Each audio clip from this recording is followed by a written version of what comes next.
afternoon, everyone. I am so proud to be here today with Speaker Quinn, Assemblywoman-elect Councilman Drum, Councilman Van Bramer, Suffolk County Majority Leader John Cooper. It's an absolute honor and privilege to have their endorsements today for my campaign.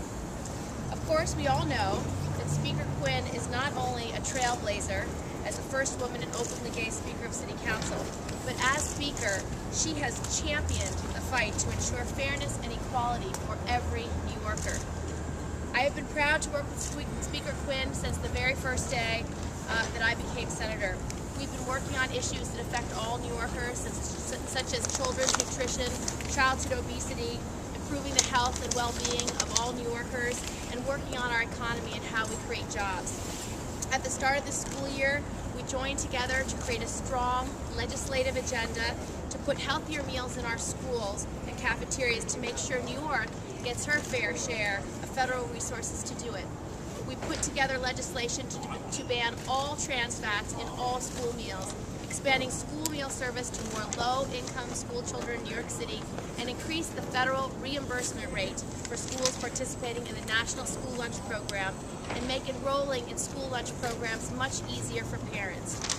Our plan makes sure that every child in the city has access to healthy, nutritious meals in the classroom, in the lunchroom, so that they can excel in the classroom. Speaker Quinn has helped to make New York City a leader on this issue nationwide.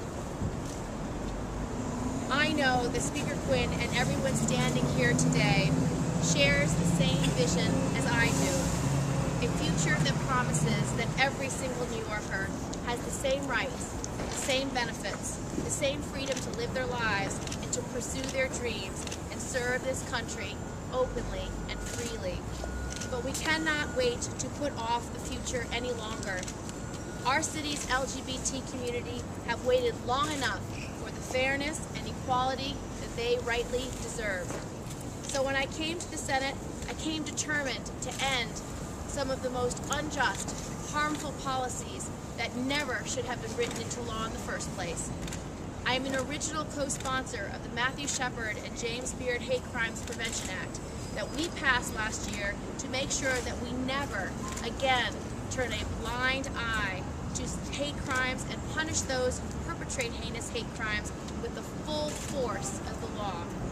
I'm an original co-sponsor of the Employee Non-Discrimination Act, and I'm fighting to repeal the so-called Defense of Marriage Act, DOMA, which deprives gay and lesbian couples of over 1,000 federal benefits and hundreds more in state benefits.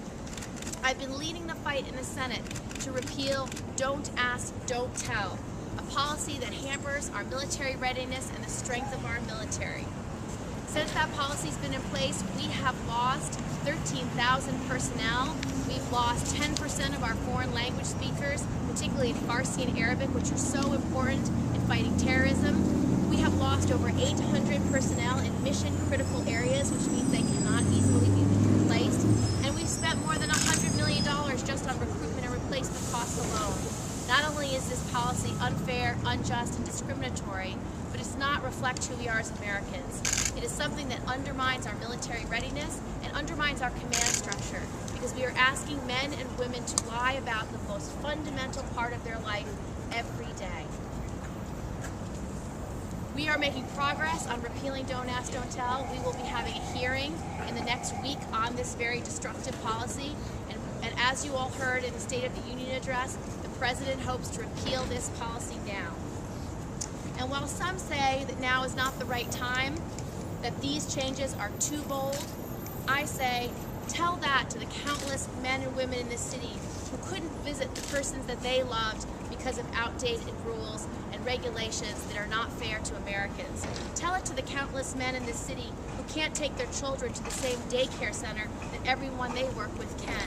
Tell it to Lieutenant Dan Choi, who served our country honorably in Iraq and fought for all the freedoms, yet cannot get the same freedoms in return from the country he loves so dearly. Tell it to everyone here today who has taken a back seat for too long.